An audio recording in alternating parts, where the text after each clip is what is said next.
Welcome to a day in the life at Fresh Front. First of all, we start off with a morning meeting, run through toolbox meeting and safety, load up the boots and jump on the van. Importantly, have a quick coffee, 3 shots, and we're on the road. First job's a fairly simple one, but we open up the van.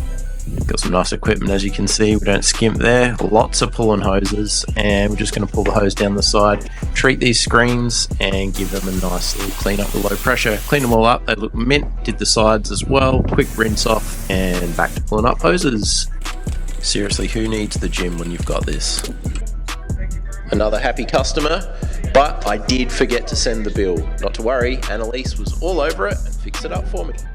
Had a bit of time, so I had a quick bite of lunch, a bit of a Joe Rogan podcast, and we're on to the next job. Once again, pulling out the hoses and straight into the surface cleaner, smashing out this surface cleaning job. A bit of rinsing, and she's come up an absolute treat. As you can see, we do some pretty amazing before and afters. It's good fun. Rolling up the hoses again and back to the workshop to tuck the bad boy away. And that's the end of the day at Fresh Front. If you'd like to join the team, click below. Maybe it's time for something fresh.